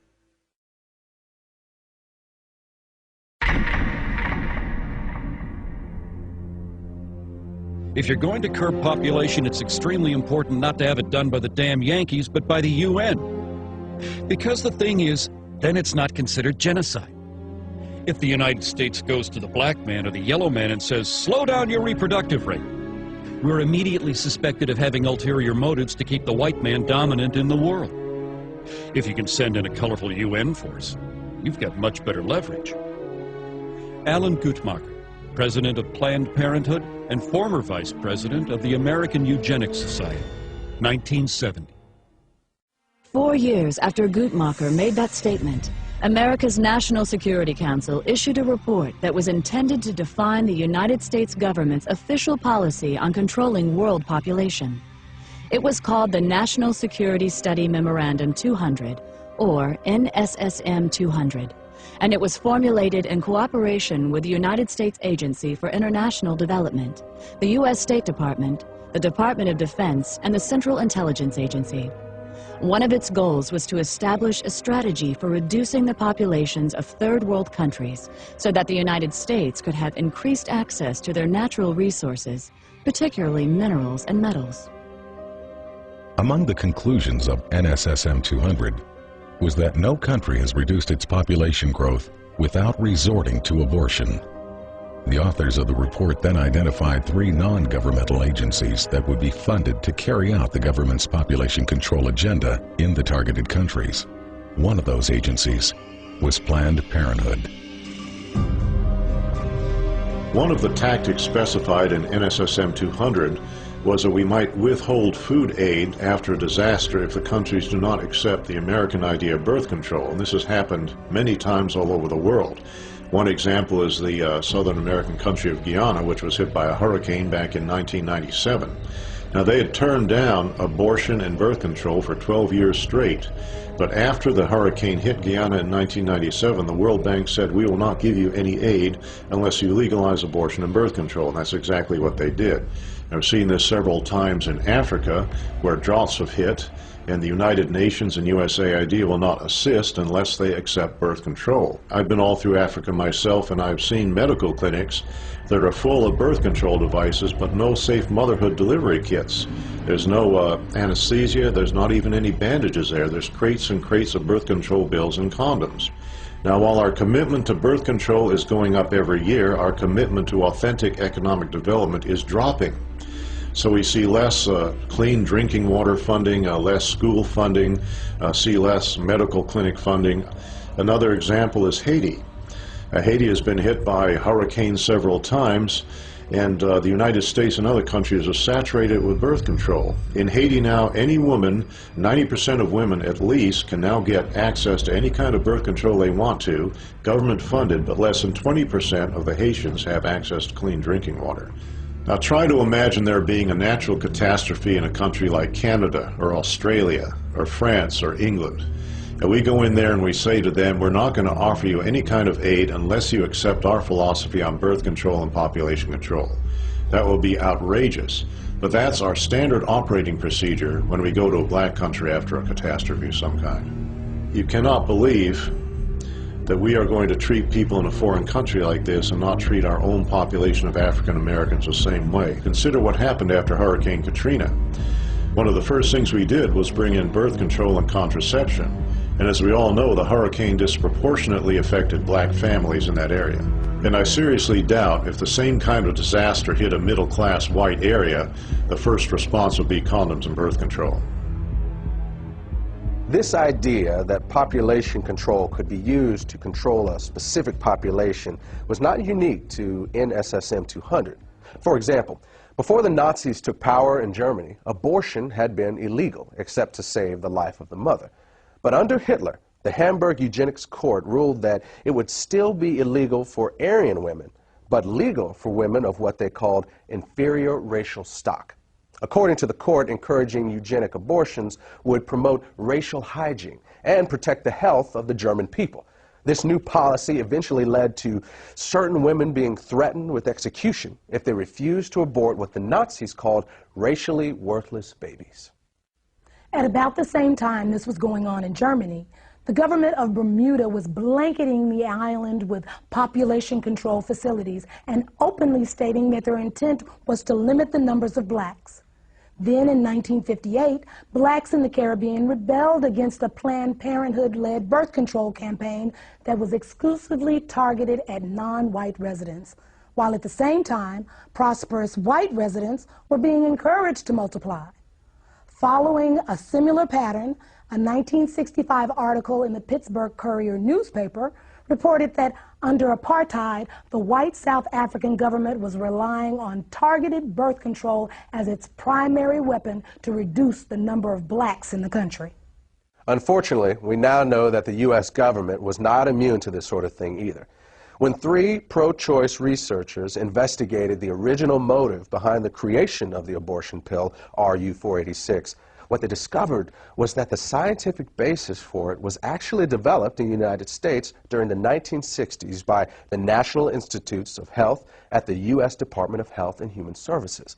In their 1991 book, these researchers claimed to have found data showing that this agency was looking for an inexpensive and effective drug to control the populations of foreign countries that the government had classified as underdeveloped. The abortion pill was to be tested in these environments, and if successful, the plan called for it to then be introduced into black, Hispanic, and Native American communities in the United States. In 1977, only 3 years after NSSM 200 was issued, the director of the United States Office of Population, Dr. Reimert T. Ravenholt, publicly stated that it was the U.S. government's intention to sterilize 1/4 of the world's female population. According to Ravenholt, one of the driving forces behind this campaign was the need to protect American financial and commercial interests. Ravenholt said that some foreign governments were refusing to give the United States permission to come into their country and control their population. He said that, in those cases, the plan was to be carried out by 2 private organizations with an enormous amount of financial support from the American government. When asked by a St. Louis newspaper to name the 2 organizations, he said that they were the United Nations Fund for Population Activities and Planned Parenthood. Among government officials who supported the Ravenholt philosophy of using American intervention to control the populations of foreign countries, perhaps the most powerful were Republican President Gerald Ford, Vice President Nelson Rockefeller, and Secretary of State Henry Kissinger. In the mid-1970s, while serving as foreign policy advisor to the Ford-Rockefeller administration, Kissinger personally helped Planned Parenthood set up an abortion counseling program for Vietnam refugees who were being housed at Camp Pendleton Marine Corps Base in California. This was done despite the fact that the vast majority of these refugees were known to be strongly opposed to abortion, and not one of them had ever requested abortion counseling. At the same time, Kissinger also refused to hold an abortion training program that was being conducted by the Agency for International Development, which operates under the direction of the State Department. Kissinger allowed this project to continue despite numerous complaints that it was in clear violation of U.S. law that specifically prohibited American foreign aid funds from being used for this purpose. The commitment that Ford, Rockefeller, and Kissinger had for this illegal project may have been a reaction to something Reimert Ravenholt had said a few years earlier. In 1973, he was speaking at a Planned Parenthood national conference where he told attendees that abortion may actually be the most demographically powerful way of controlling population. Ravenholt would eventually be honored by Planned Parenthood for what it called innovation and vision in the population field. Years ago, a series of USA Today articles documented that there are large multinational corporations on the New York Stock Exchange today that actually got their start in the slave trade. But when slavery ended and Africans could no longer be financially exploited, many of those same corporations began pouring millions into the eugenics movement. The people they had found so valuable as property, they had little use for as fellow citizens. And again, some of those corporations and foundations and institutions are still around today, and every year they still pour millions into eugenics organizations like Planned Parenthood. In fact, if you look at Planned Parenthood's donor list, it reads like a who's who of corporate America. You also have individual elitists doing the exact same thing. People like Bill and Melinda Gates, Warren Buffett, Ted Turner, and many others have used their own personal fortunes to make sure that the eugenics movement never runs short of money. Of course, if you confront these people or these corporations about their support for organizations like Planned Parenthood, they'll tell you it has nothing to do with eugenics. And if someone is naive enough to believe that, that's fine. But to me, it's like someone saying, yeah, I'll give a few $1 million a year to the Klan, but I'm not really a racist. After the abortion pill RU-486 was approved for sale in the U.S., the controversy surrounding it kept the abortion lobby from being able to find an American company to produce it. That forced them to look for a foreign manufacturer. And after an 8-year search, a company owned by the Chinese government agreed to manufacture the drug for the U.S. market. The company's management made the decision after the Rockefeller Foundation agreed to provide financial backing for the project. There's also another connection between Rockefeller and RU-486. At the end of World War II, the German chemical manufacturer IG Farben was identified as the company that supplied the gas used in the Nazi concentration camps. The gas was called Zyklon B, and evidence later showed that Farben's executives knew how it was being used. In fact, evidence was uncovered to indicate that Farben engineers had actually designed the gas chambers. This led to some of them being tried at Nuremberg for crimes against humanity, including genocide and slavery. Interestingly, IG Farben was a financial partner with John D. Rockefeller and Standard Oil of New Jersey in a company called Standard IG Farben. In addition, within 3 months after Hitler came to power, the publicity director of Rockefeller Foundation and personal advisor to John D. Rockefeller, a man named Ivy Ledbetter Lee, was assigned the responsibility of directing public relations for IG Farben. After the war, IG Farben would change its name to become known as Hercht AG. Today, Hercht is a gigantic multinational corporation with subsidiaries all over the world, including the United States. Ironically, one of Hercht's subsidiaries, Rusal Yuklov, is the French company that developed RU-486. In other words, the same company that produced the gas used in the Nazi death camps also produced the abortion pill that is now being used in American abortion clinics. And in both cases, there was a known connection to the Rockefeller Foundation. On the week he was inaugurated, Bill Clinton received this letter from attorney Ron Weddington. Weddington is the ex-husband of Sarah Weddington, the lawyer who successfully argued for the legalization of abortion in the Roe v. Wade case. 26 million food stamp recipients is more than the economy can stand. You can start immediately to eliminate the barely educated, unhealthy, and poor segment of our country. No, I'm not advocating some sort of mass extinction of these unfortunate people. Crime, drugs, and disease are already doing that.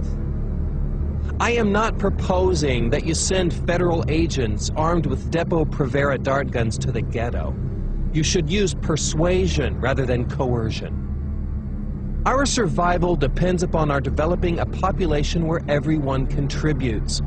We don't need more cannon fodder. We don't need more parishioners. We don't need more cheap labor. We don't need more poor babies.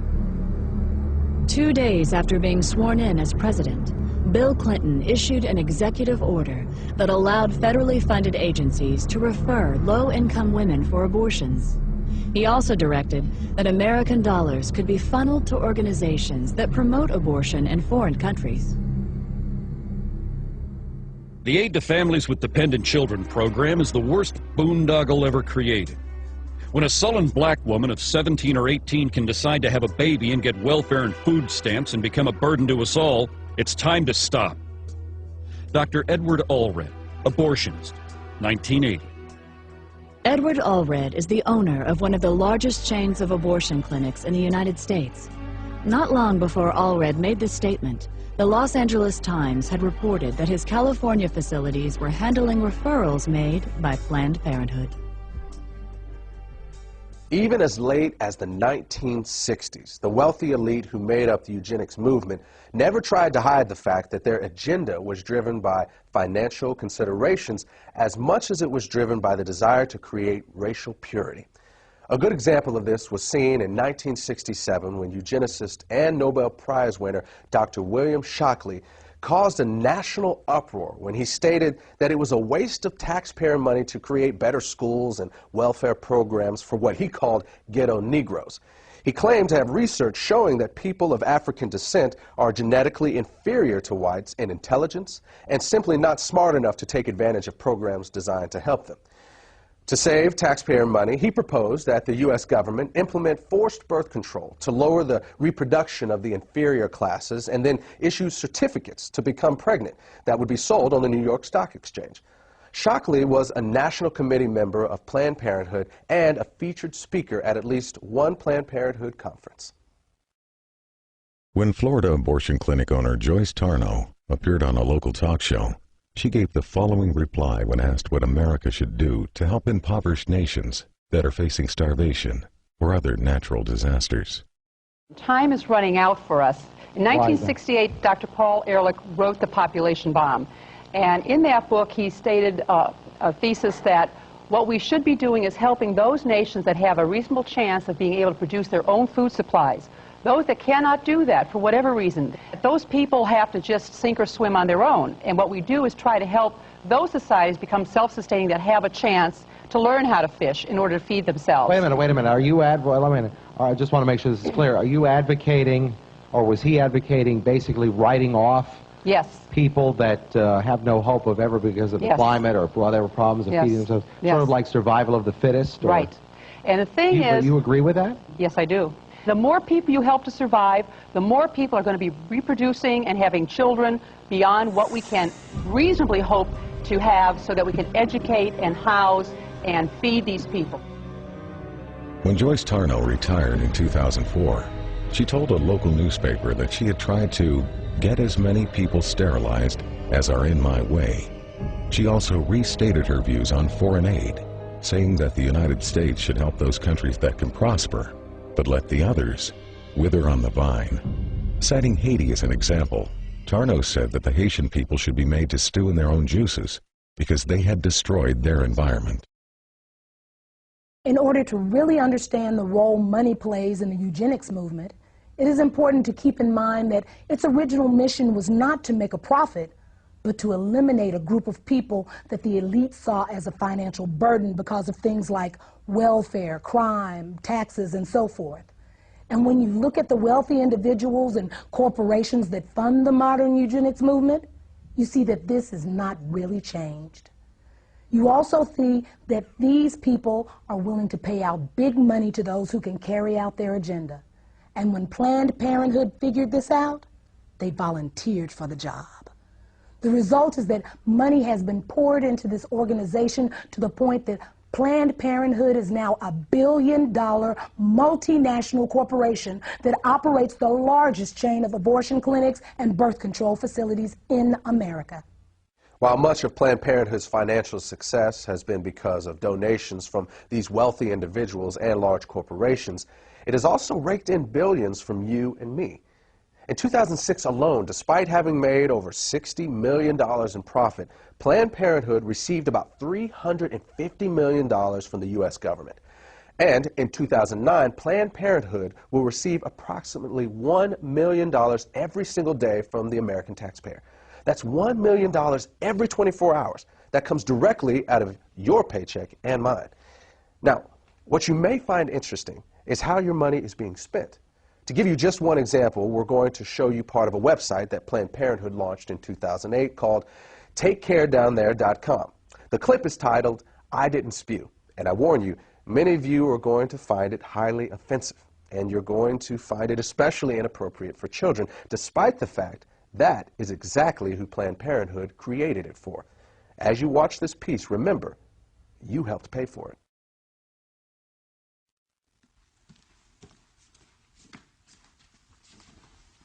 Whoa, guy, where's the prophylactic? What do you mean? Look, oral sex is still sex, okay? If it's unprotected, you gotta reject it. What? What? But I didn't even spew. Guys, doesn't matter. Look, if you're having sex or you're getting some blowjays or whatever, you need to use a condom. Because you could catch a sexually transmitted infection, even if you don't spew.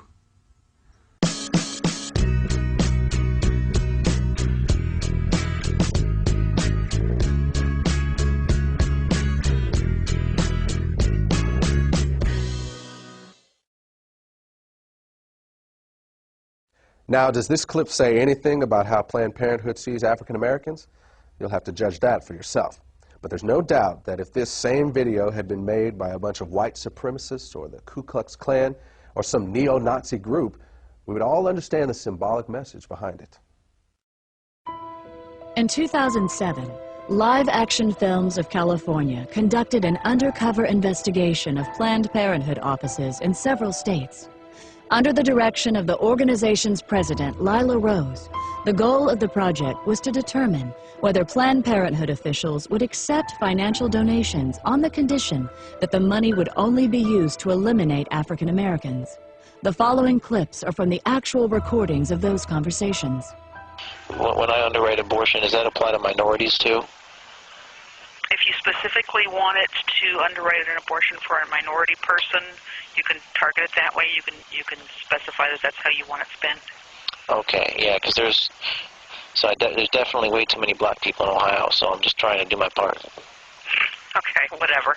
Well, blacks especially need abortions too, so that's what I'm trying to do. Well, for whatever reason, we'll accept the money.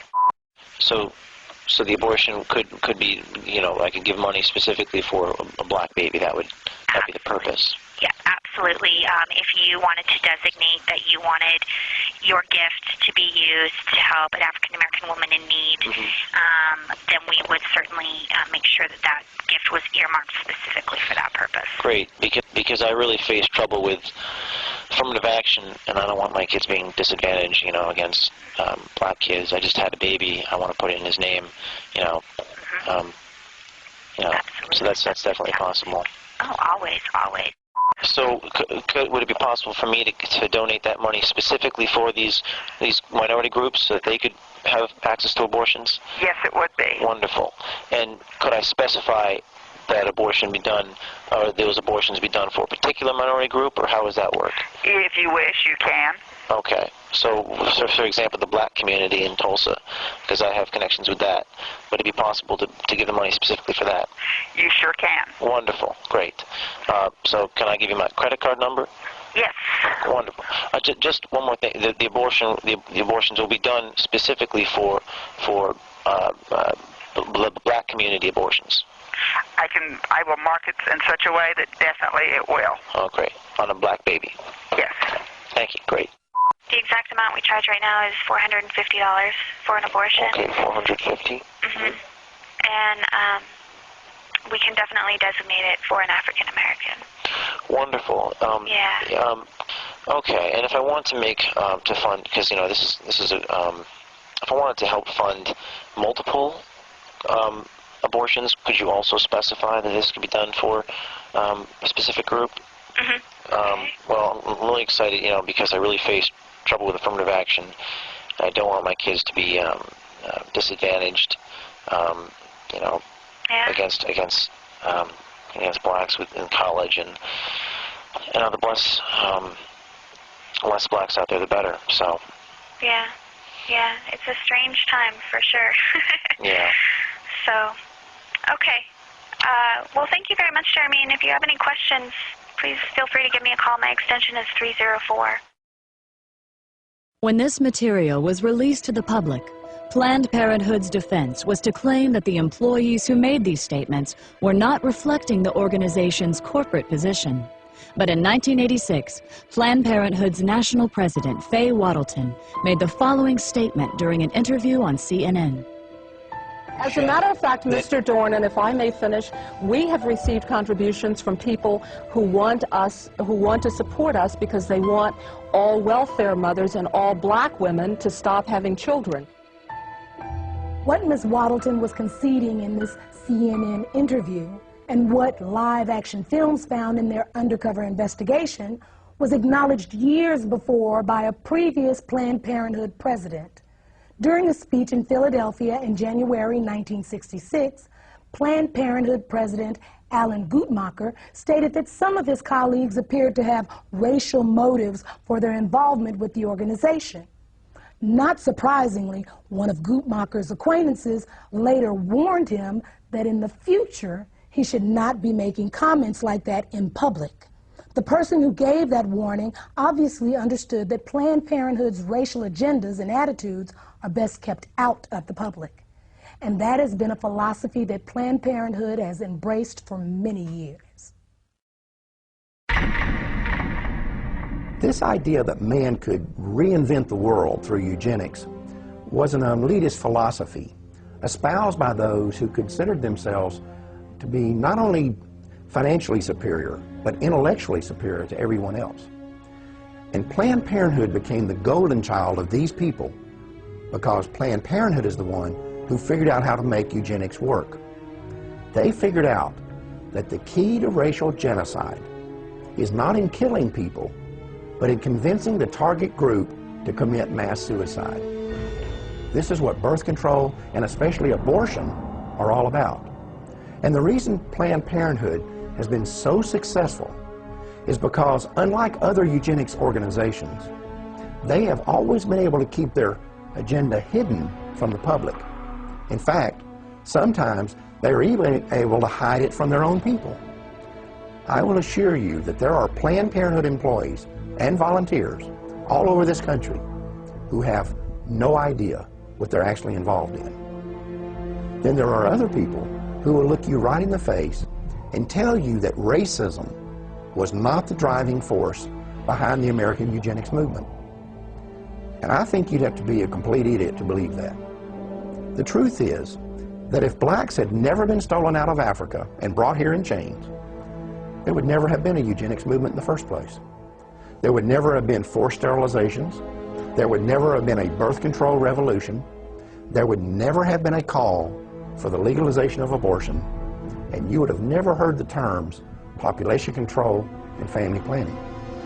The fact is that had slavery never existed, Planned Parenthood would not exist today. We need to remember that over 60 years ago, a man who could today be called the father of modern-day eugenics proposed that population control clinics be concentrated in minority neighborhoods. And now today, the vast majority of Planned Parenthood clinics are located in our neighborhoods. Are we really so naive to believe that this is all a coincidence? We all know that drugs, alcohol, and tobacco are devastating, especially in the black community. We know that the big corporations target us with the ads and the marketing campaigns. And yet, we don't notice that Planned Parenthood is doing the very same thing? We need to pay attention to the fact that in the 1960s, when we as African Americans began to demand our civil rights, for the first time in American history, there began a widespread cry in our government for legalized abortion. Was that coincidence too? Or could it be that when we said we would no longer sit on the back of the bus, a place was being reserved for us down at the abortion clinic? For most people, it may be hard to conceive that the ethnic cleansing going on today through legal abortion began with the fear of freed slaves. But as you have seen, that is exactly what happened. When colonization failed, Charles Darwin and Francis Galton were there to tell the world that people of African descent were just one small step above the ape. And white elitists embraced that philosophy, not because they had studied it and found it to be true, but because it gave them the permission they needed to wipe us out. And that launched a chain of events that quickly took on a life of its own. Every time one eugenics strategy failed, another was invented to take its place. It was a pattern that would be continued from one generation to the next until they finally discovered the strategy that worked. You know, when you study the Nazi Holocaust, you can see these films of Jews running into ditches to be shot in the head. You can even see films of them actually walking into the gas chambers. And it's tempting to ask yourself why they didn't fight back. I mean, if you're going to be killed anyway, what do you have to lose? Perhaps the answer is that they simply could not believe it was really happening. Maybe the normal human mind is just not wired to accept that your fellow man is capable of such senseless brutality on such a scale, even when you see it happening with your own eyes. As African Americans, we need to recognize that we are doing the same thing. We need to understand that terms like pro-choice and reproductive rights and family planning are nothing more than marketing slogans. They're just code words that organizations like Planned Parenthood use to hide the fact that we're voluntarily submitting to the will of those who have been trying to exterminate us since the day slavery ended. At the beginning of this program, we told you that the Maafa didn't end with the freeing of the slaves, and that in fact, it hasn't ended yet. Now you've seen the rest of the story. Now you know that legalized abortion is more than just a crime against humanity. It is also the continuation of a 150-year-old racial agenda that was founded in black genocide. And I hope that you have also come to see that as long as abortion remains legal, the Maafa cannot end. Thanks for watching. Brothers and sisters, it is time. Yes, it is. Amen. Brothers and sisters, it's time for us to go to the streets on this issue. Yes, it is. Amen. We need to be in the streets on this issue. Amen. If we look the other way, while our smallest brothers and sisters are being lynched in the room, we lose the right to be outraged that we were once lynched by the Klan.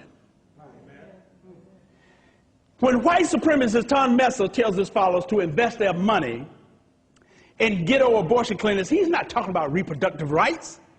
He's talking about reproductive racism. Yes, he is.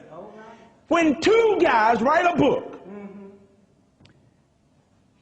talking about Steve Levette, John Donahue,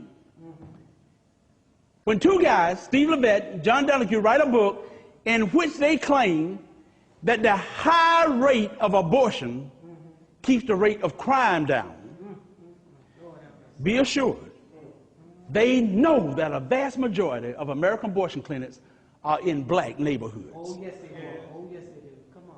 They know they're in the minority neighborhoods.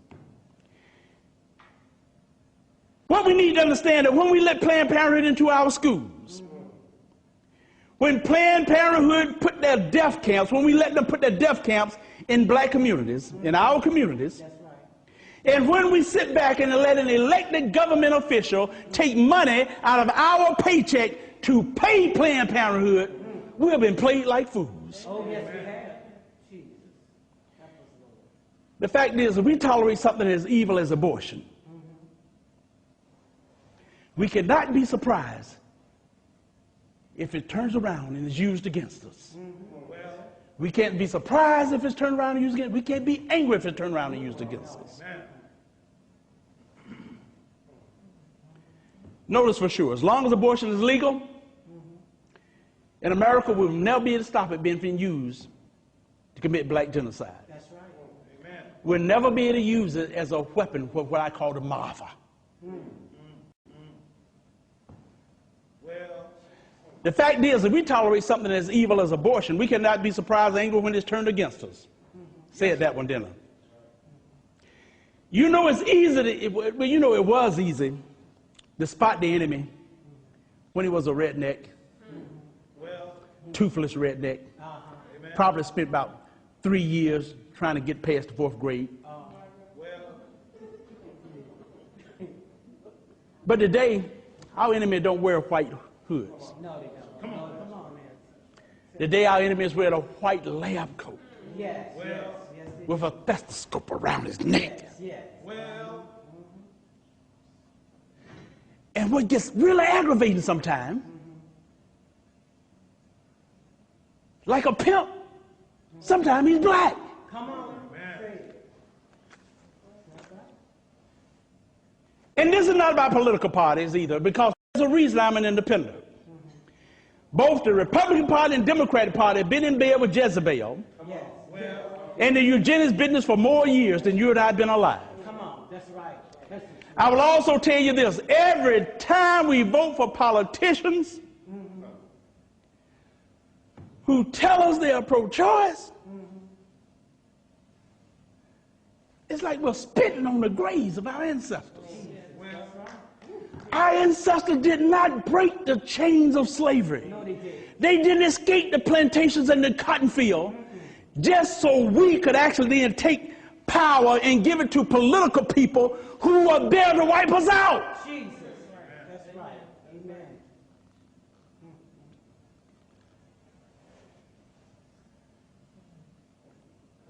We need to remember why there were civil rights groups that fought against abortion in the 60s. We need to understand what it was that Harold Crawford and Irma Carver Craven was talking about long before abortion became legal in this nation, when they stood up and they noted there's a real connection between poverty, abortion, and genocide. Oh, yes. They understood it. Oh, yes, they did. Amen. Folks,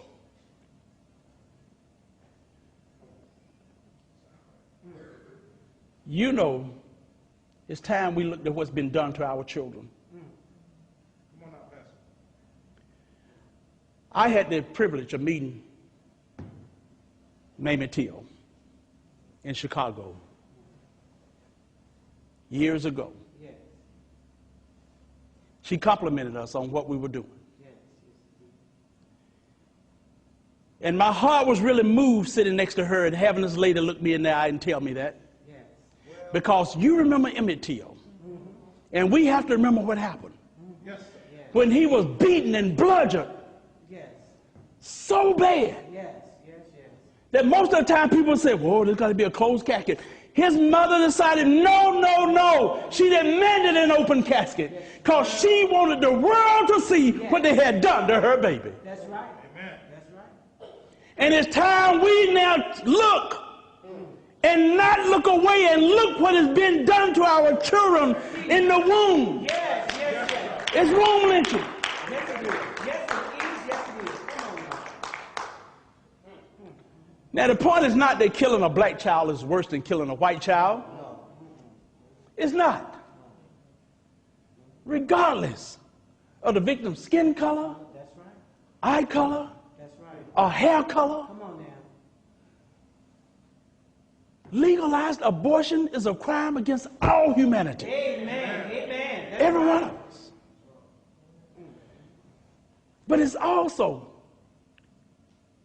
it's like a loaded gun aimed right between our eyes. Jesus. And every time we walk into a voting booth, Oh, yes. Come on. and we help elected politician who says he's pro-choice, by pulling that lever. Every time we pull that lever for a pro-choice, we pull the trigger on that loaded gun. And a child dies. Amen. Yes. Come on now. That's true regardless of what party they're in. That's right. Amen. It's true regardless of what office they're running. That's right. Amen. You and I know there's a lot of pro-choice politicians. They will concede. They'll say, oh, well, yes, we know that abortion is the taking of a human life. They'll admit that. And then they turn around right around and say, but it should be legal. Yes. Well. And I have to wonder, why? No, in fact, I don't have to remember why. I just wonder how many. Come on. How many? Of these politicians who know that abortion is mass murder tolerate it because they think the right people are being murdered. Well, now I don't know the answer to that question, but I do know this. I know that if the Klan, with or without their hoods, were to open up a whole chain of abortion clinics, and they were to concentrate them in the black communities, we will be smart enough to know what's going down. Yes. Amen. Amen. Amen. But I'm telling y'all something, brothers and sisters. We should be smart enough to know what's going down now when Planned Parenthood and these other abortion businesses do the same thing. That's right. The time has come for us to wake up. Yes. The time has come for us to realize that we, our people, are no longer being illegally lynched one or two at a time at the end of a dirt road. It's time for us to realize that our people are being womb lynched. It is time to realize they are being legally ripped to shreds by millions in air-conditioned rooms with sweet, soft elevator music playing in the background. It is time for us to realize that we are in a war. We're in a war that if we don't become involved and we try to look the other way, it's going to wipe us out. It's called black genocide. It's time that we realize we have found the weapon of mass destruction, and the weapon of mass destruction is the suction machine in Planned Parenthood. That's right. Amen. That's right. Knowing what we know now, we can no longer look the other way. To end this Maafa in the 21st century, we as a people will have to do something. To do nothing is not an option.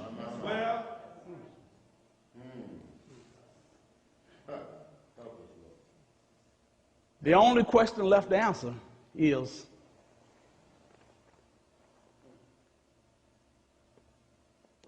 what are we going to do about it?